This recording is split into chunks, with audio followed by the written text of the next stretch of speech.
Hello dear students, welcome to this wonderful session which is highly dedicated to JEE Mains। तो बच्चों इससे पहले आपने 11th का अप टू मैकेनिक्स वाले पार्ट का डीप एनालिसिस समझा होगा, उसके ऊपर आपने वर्क किया होगा।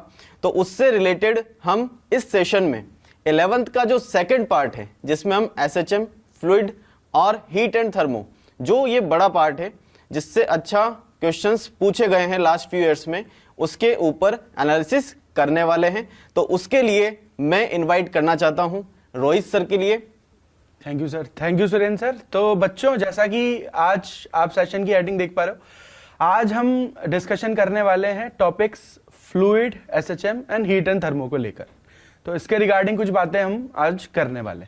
बच्चों को सबसे पहले आप ये बताइए कि लास्ट फ्यू इयर्स में जो ट्रेंड रहा है एनटीए का, ये इसके बारे में थोड़ा सा बताइए कि पेपर का लेवल जो है वो पहले के कंपैरिजन में कैसा रहा है। बिल्कुल सर, पहले अगर हम बात करें तो जेईई मेंस थोड़ा टफ साइड पे आता था, लेकिन आजकल जो ट्रेंड है वो ये है कि जेईई फिजिक्स के जो क्वेश्चन आते हैं वो लिटिल बिट इजियर साइड पे आते हैं। मतलब जो पेपर कंपैरेटिवली अगर मैं बात करूं मैथ्स और केमिस्ट्री को लेकर, तो उन दोनों के कंपैरिजन में जो फिजिक्स से पूछे जाने वाले सवाल रहते हैं वो लिटिल बिट इजियर साइड पे रहते हैं। इजी डोमेन के जो सवाल है वो हायर पूछे जाते हैं।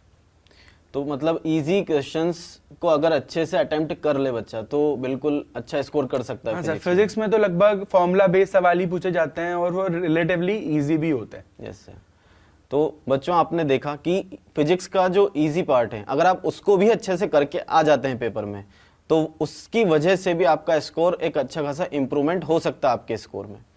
तो सर आज के सेशन में हम सबसे पहले एसएचएम को लेकर चर्चा करते हैं। बिल्कुल कि एसएचएम जो है उसमें कौन कौन से सब टॉपिक्स से क्वेश्चंस पूछे गए हैं लास्ट फ्यू इयर्स में, ये बताइए। अगर हम एसएचएम की बात करें तो एसएचएम में टॉपिक्स हमें देखने को मिलते हैं kinematics of SHM. Kinematics of SHM जैसे कि एसएचएम की पोजीशन, वेलोसिटी, एक्सेलरेशन। एसएचएम में पार्टिकल की पोजीशन, वेलोसिटी, एक्सेलरेशन पे बेस सवाल पूछे जाते हैं और इसमें एनर्जी पे बेस सवाल पूछे जाते हैं एसएचएम में। और अगर मैं आगे बढ़ूं तो टाइम पीरियड बेस्ड सवाल होते हैं कि पार्टिकल किसी पोजीशन पे दे दिया, उसका इक्वेशन हमें लिखना है, एक पोजीशन से दूसरी पोजीशन जाने के लिए हमें टाइम कैलकुलेट करना है, उसमें हम सर्कल कॉन्सेप्ट यूज करते हैं। और नेट फोर्स या इक्विलिब्रियम पोजीशन ढूंढने के बाद हम टाइम पीरियड की कैलकुलेशन भी करते हैं यूजिंग एसएचएम। तो एसएचएम में टाइम पीरियड भी हमसे पूछा जाता है। तो सर इसके एनालिसिस के बारे में आप थोड़ा सा गाइड कर दीजिए बच्चों को कि कौन सा पार्ट बहुत ज़्यादा इंपॉर्टेंट है और कौन सा लेस इंपॉर्टेंट है। बिल्कुल सर, अगर हम बात करें तो सर ये टॉपिक भी फॉर्मूला बेस्ड ही है। मतलब फॉर्मूला बेस्ड जेईई मेंस हमसे फॉर्मूला बेस्ड सवाल ही पूछता है। लेकिन अगर मैं लास्ट ईयर का ट्रेंड देखूं तो ये एनालिसिस हमारे पास भी है, तो बच्चों आप ये एनालिसिस भी देख सकते हैं। तो अगर मैं लास्ट ईयर के ट्रेंड की बात करूं तो सबसे ज्यादा सवाल सर काइनेमेटिक्स से पूछे जाते हैं। काइनेमेटिक्स से सबसे ज्यादा सवाल काइनेमेटिक्स से पूछे गए हैं। उसके साथ साथ एनर्जी पे भी क्वेश्चन पूछे जाते हैं, एनर्जी पे भी क्वेश्चन बनते हैं, टाइम पीरियड कैलकुलेशन पे भी सवाल हमें देखने को मिलते हैं। तो सर आप ये बताइए कि जो पार्ट है इसमें एनर्जी और काइनेमेटिक्स वाले पार्ट में, तो काइनेमेटिक्स वाले में ज़्यादा पार्ट जो डिस्कस किया है क्वेश्चंस को लेकर, उनमें किस टाइप के क्वेश्चंस पूछे गए हैं? काइनेमेटिक्स में सर अगर हम बात करें तो पार्टिकल की पोजीशन हमें कैलकुलेट करनी है, ग्राफ बेस्ड क्वेश्चन आते हैं, पोजीशन, वेलोसिटी, एक्सेलरेशन के ग्राफ बेस्ड क्वेश्चन, एनर्जी के ग्राफ हमसे पूछ लिए जाते हैं। और सर ये ऐसे ही कुछ क्वेश्चन हमें एसएचएम में देखने को मिलते हैं। तो सर इसमें जो एसएचएम वाला पार्ट है, इस कंप्लीट पार्ट में जो टाइम पीरियड वाला एक पार्ट है, उसमें हम दूसरे चैप्टर्स से रिलेट करके जो क्वेश्चंस पूछे जाते हैं उनको कैसे अच्छे से अप्लाई करें? टाइम पीरियड की अगर हम बात करें तो सर टाइम पीरियड कैलकुलेशन के लिए सबसे पहले तो हम मीन पोजीशन को ढूंढते हैं। मीन पोजीशन से डिस्प्लेस कर कर हम पार्टिकल पे फोर्स लिखते हैं। मतलब बेसिकली हमें फोर्स निकालना है, ठीक है। तो इस पे जो सवाल आते हैं वो बाकी के जो चैप्टर्स हैं, जैसे कि इलेक्ट्रोस्टैट्स हो गया, रोटेशन हो गया, मतलब 12th को यूज कर कर 11th को यूज कर कर मिक्स क्वेश्चन, हाँ मिक्स क्वेश्चन इस पर बनाए जाते हैं। बिल्कुल सर, मतलब हम किसी भी चैप्टर में एसएचएम को यूज करके सवाल बना सकते हैं, टाइम पीरियड पूछ सकते हैं। बिल्कुल सर, वो टाइम पीरियड बाकी चैप्टर्स को एसएचएम इंक्लूड करके भी सवाल बनाता है। तो अगर आप बच्चों फ्लूइड मैकेनिक्स का क्वेश्चन कर रहे हैं या इलेक्ट्रो का क्वेश्चन कर रहे हैं तो उसमें एसएचएम भी ऐड होके आ सकता है, तो उसके लिए थोड़ा सा प्रिपेयर रहें, ठीक है। उसके पास फ्यू ईयर्स में क्वेश्चंस भी आए हुए हैं। तो सर इसके बाद एसएचएम में कोई पार्ट तो बचा नहीं है वैसे, और आप वो पार्ट बताइए जिससे क्वेश्चंस बहुत ही कम पूछे जाते हैं। एसएचएम की अगर मैं बात करूं तो एसएचएम में बच्चों सबसे कम क्वेश्चन पूछे जाते हैं सुपर पोजीशन से। तो अगर मैं लास्ट ईयर का ट्रेंड देखूं तो सुपर पोजीशन पे जो क्वेश्चन है वो सबसे कम पूछे गए हैं। सबसे ज्यादा जो क्वेश्चन पूछे गए हैं वो काइनेमेटिक्स पे पूछे गए हैं, एनर्जी पे पूछे गए हैं, और टाइम पीरियड के सीधे सीधे फॉर्मूले जैसे कि compound pendulum, simple pendulum, spring का कॉम्बिनेशन, इस पर हमें सवाल देखने को मिले हैं। सुपर पोजीशन पर रिलेटिवली क्वेश्चन थोड़े कम है। सुपर पोजीशन पे कम क्वेश्चंस पूछे गए, बिल्कुल सर। तो अब सर हम अगर बात करें कि एसएचएम वाले पार्ट को अगर हमें स्ट्रॉन्ग करना है तो बिल्कुल हम इन पार्ट्स को कवर करके भी बिल्कुल आराम सर, से स्कोर कर सकते हैं। हमें किसको काइनेमेटिक्स को ज्यादा फोकस में रखना है। ग्राफ बेस्ड क्वेश्चन करने हैं, ग्राफ बेस्ड क्वेश्चन भी जेई हमसे पूछती है।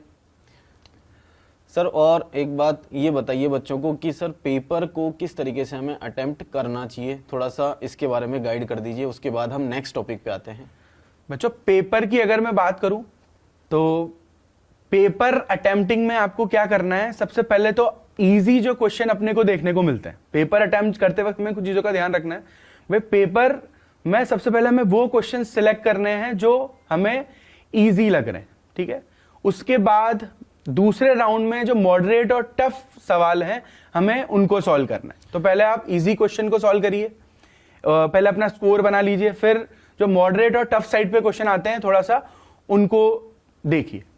हाँ बिल्कुल, कि अगर आपने स्टार्टिंग में अपनी सेलेक्टिव अप्रोच नहीं रखी और बिल्कुल स्टार्टिंग में ही टफ क्वेश्चन को लेकर बैठ गए, मतलब तो सर जैसे कि अगर हम इस साल के मतलब जो अब चेंजेस की अगर हम बात करें तो इस साल से अब हमसे 25 क्वेश्चंस पूछे जाएंगे। पिछले सालों में हमसे सर तो 30 क्वेश्चन पूछे जाते हैं। यहाँ पर हमारे पास कोई ऑप्शन नहीं है। तो यही हम करें भाई, हमारा स्कोर बूस्ट करने के लिए हम क्या करेंगे, हमारा स्कोर बूस्ट करने के लिए हम क्या करेंगे भाई, पहले वो क्वेश्चन सर्च करेंगे जो ईजी है। बिल्कुल। तो 60-70% जो इजी क्वेश्चन है सर पहले हम उनको बना लें और फिर हम उन क्वेश्चन की ओर चलें जो थोड़े टफर साइड पे। बिल्कुल। तो यही बेनिफिट हमें होने वाला है, यही बेनिफिट हमें होने वाला है किन टॉपिक्स को लेकर, जैसे कि ये हम बात कर रहे हैं एसएचएम की, तो ये एक इजी टॉपिक है।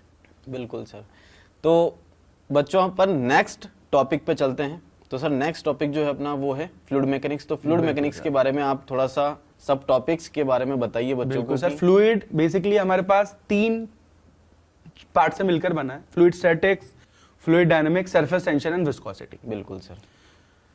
तो सर इसमें मेजर जो पार्ट है जहां से क्वेश्चंस पूछे जाते हैं जनरली, सर वैसे तो पूरी यूनिट ही इंटरेस्टिंग है, फ्लूइड स्टैटिक्स, फ्लूइड डायनामिक्स और सरफेस टेंशन। पूरी यूनिट जो है वो बहुत इटसेल्फ बढ़िया यूनिट है। लेकिन अगर मैं जेई पॉइंट ऑफ व्यू से बात करूं, बिल्कुल सर, तो सबसे ज्यादा जो सवाल हमसे पूछे गए हैं सर प्रीवियस ईयर्स में वो पूछे गए हैं सरफेस टेंशन एंड विस्कोसिटी को लेकर, सरफेस टेंशन को लेकर स्पेसिफिकली सरफेस टेंशन से ही स्पेसिफिकली सर सरफेस टेंशन से ही बहुत ज्यादा सवाल पिछले सालों में आए हैं।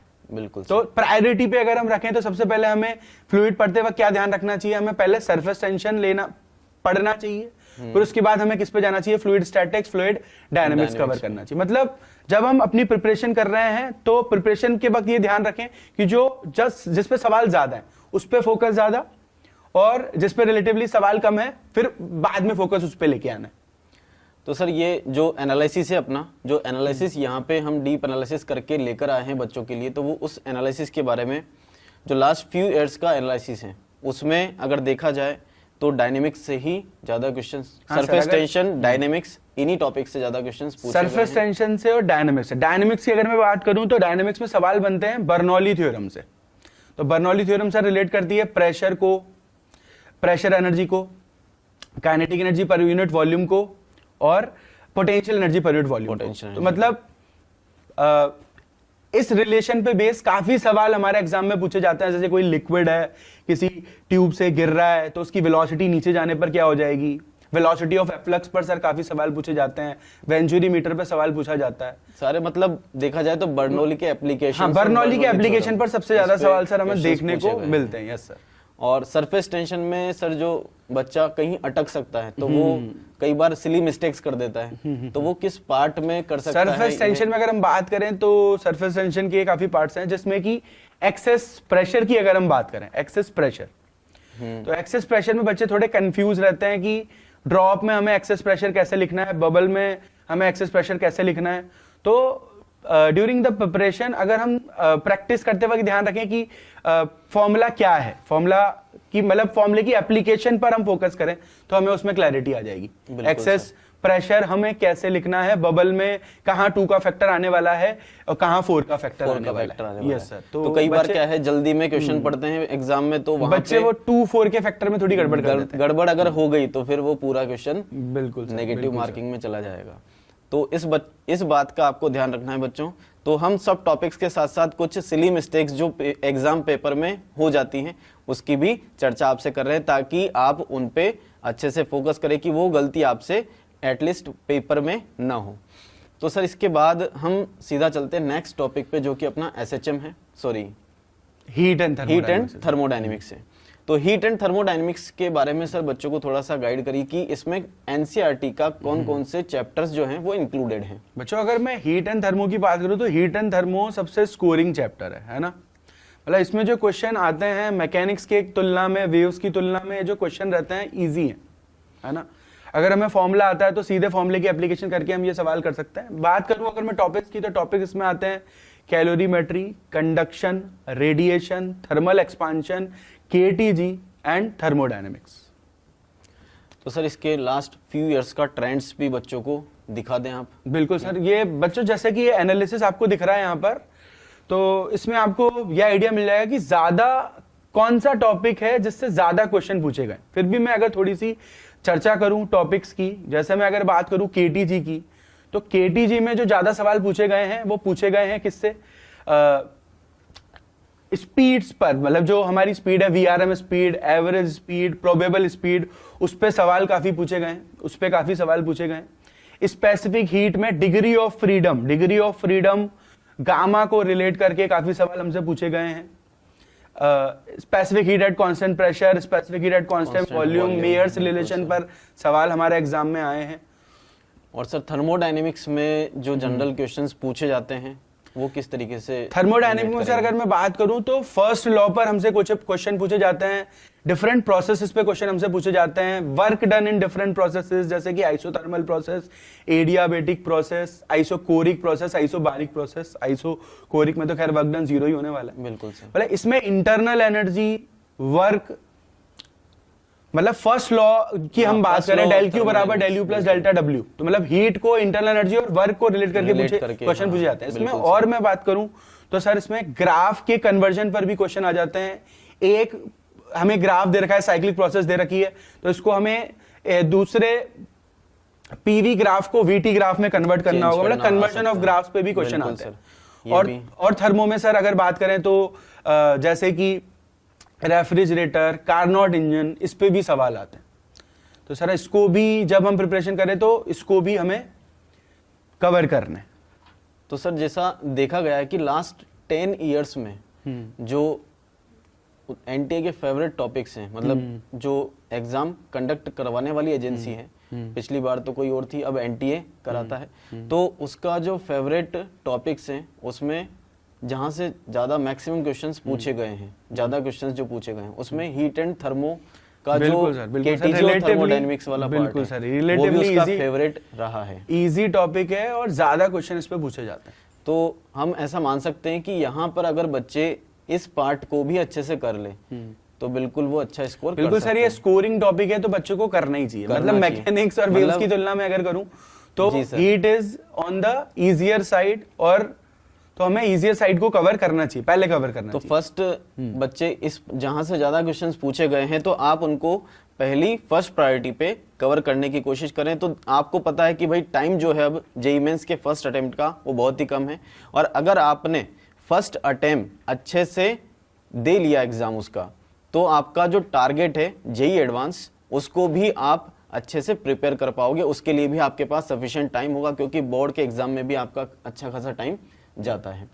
तो सर उसके लिए एडवांस के लिए कुछ आप हाँ स्ट्रेटेजी सर, मैं बिल्कुल स्ट्रेटेजी देना चाहूंगा सर। बच्चे दो तरह के बच्चे हैं सर, ऐसे कुछ बच्चे ऐसे जिनकी मार्क्स अगर अभी हम बात करें 180 से कम है, और कुछ 180 से ज्यादा वाले बच्चे होंगे, है ना। दो तरह के बच्चे होंगे, कुछ के मार्क्स 180 से कम होंगे, कुछ के मार्क्स 180 से ज्यादा होंगे।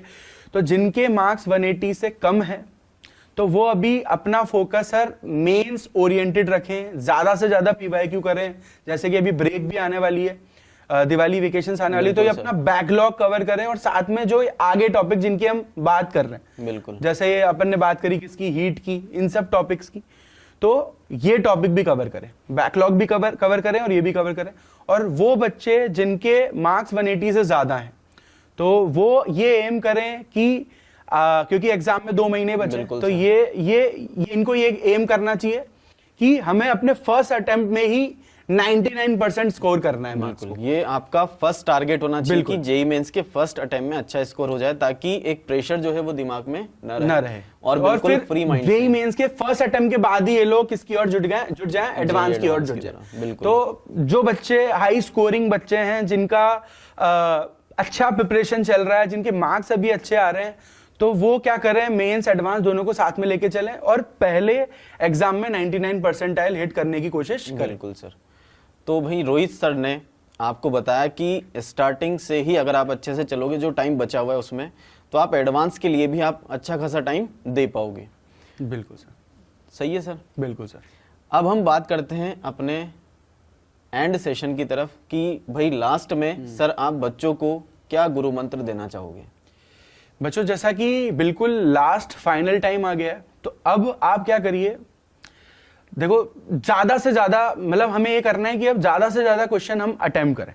मतलब अब अपने प्रिपरेशन में क्या करें, मॉक टेस्ट, अब आप ज्यादा से ज्यादा मॉक टेस्ट दो भाई। जैसे अभी ब्रेक आने वाला है, तो मॉक टेस्ट दोगे तो हमें पुराने टॉपिक्स का भी रिवीजन हो जाएगा। मतलब हम ये कर लें कि पर डे एक, जैसे अभी ब्रेक है तो पर डे एक मॉक टेस्ट हम दे लें, है ना। पर डे हम एक मॉक टेस्ट दे लें। साथ में हम ये भी करें कि हमें डेली कम से कम 50 to 60 क्वेश्चन पर सब्जेक्ट करने ही करने। 50 to 60 क्वेश्चन डेली हम अभी करें। बिल्कुल। और अपने बैकलॉग्स कवर करें। तो भाई गुरु मंत्र आपको मिल चुका है और आपको उसके लिए पूरी जी जान से जुट जाना है। तो सर जो 12th वाला पार्ट है भाई, 11th वाला जो पार्ट है वो बच्चों ने अच्छे से कवर किया। भाई बच्चों, आपको यहाँ पर 11th में जो सबसे हाई प्रायोरिटी के टॉपिक्स है, जहां से क्वेश्चंस पूछने की प्रोबेबिलिटी सबसे ज्यादा है, तो सबसे पहले आपको वो कवर करना चाहिए और उसका एनालिसिस पूरा आपको कंप्लीट मिल चुका है, कंप्लीट 11th का। तो 12th के लिए बच्चों आपको जो गाइडेंस सेशन है, मतलब जो आपका ये सेशन हुआ है उसी की तरह और भी सेशंस होते रहेंगे। उसके लिए आपको LN JEE के साथ कनेक्ट रहना है। थैंक यू बच्चों।